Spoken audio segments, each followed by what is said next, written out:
की खूब और का बातें से TV sophistication meets style. The stylish trendsetter SUV is in town. India's first coupe SUV is now in Shillong. Net foodish or darmapi minwan ramangi hakrdob ying jongpi. Kahnyo Trip Youth Council Northwest Khasi Hills District Union dalam Khmat President usamna job langkana yor Hakanyo Trip Urisau Arajar Posau kali banyak kendo yaga Deputy Commissioner jaga Eastern West Khasi Hills District kakong M Chandra hakabia day baga jingyo jingu jor nagi patba baga danga jing thong sop yaga officiating haki post ke belaj hapa ka office Deputy Commissioner Unu ilam jong kaseng kadinga jing kendo yaga Deputy Commissioner ulaya tho baga jing thong yaga katto kat ni kinong tre officiating naga benta ke arab khandai lagi post kelong naga daw wampat la ban pilong yaga examine hakabala ju thong Khlem the Khot advertisement Ulay tho baga seng lekin tu yaga Deputy Commissioner baga de benda Khot dak advertisement shaban thong yaga officiating lada yaki post ki balaj ampat la ban pilong yaga examine but haka juga por lo ang baga office Deputy Commissioner kadi ruban Khot dak advertisement yaki post casual niki post contract ro khana bagi samla ki nyok lat haka thap kam thap jam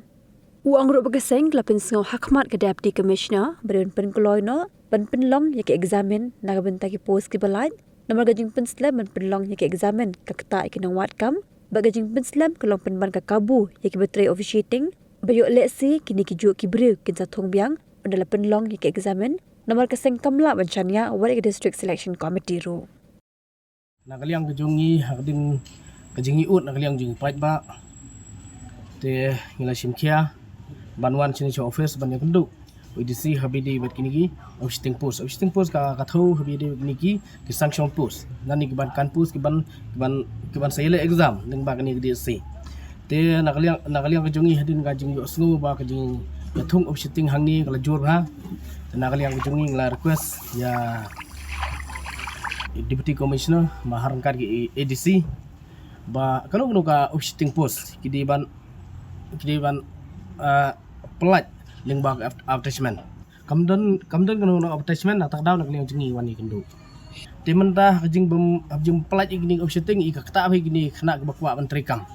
te kani kadiga bankong te hebedi bakani hadin banglayo banya kren ayo skon ban hebedi don ki kashwaru ki bathung ki badon hangni tana kata kada hebedi begini ru Khlem advertisement i kakta bhi khana wat kam wat jam balang ta ki kontraktuaru ki don tana kata kada nakliang jong seng hi ka kentu ya Deputy Commissioner je keren meni hang tu lai keren seni bha balda kamnu ru di apply optation ya pro kini ki post te kata kada je keren gejongi ti kentu nang ni khmat ba nakaliang jong ka DC ru ba ngila kentu yiki ba ki di ban prestat no khabi di ban tho igni exam ki jongki namar ba ke jingslam palat ban tho igni exam ru kakta bhai igni ki sanction post namar ba ke jingta ke jongki ngi bal da kimdon gini officiating ru mono ban trai bidi ha post ka bagi di ban trai kani ngi ba ada pen slam ngi kinang yok kebu gini officiating te suki paski gini officiating ngi ba leng nga snguthu ba leng ba ke jongki ru ba suki kin ya tho exam DSC te dakini ki biru kin step am tu hi namar mentau ke DSC ru bersing ngimla syu ban sania namar balai ngi kui jakaru ke jakamta te kata ke jing sngu khia nak liang jong seng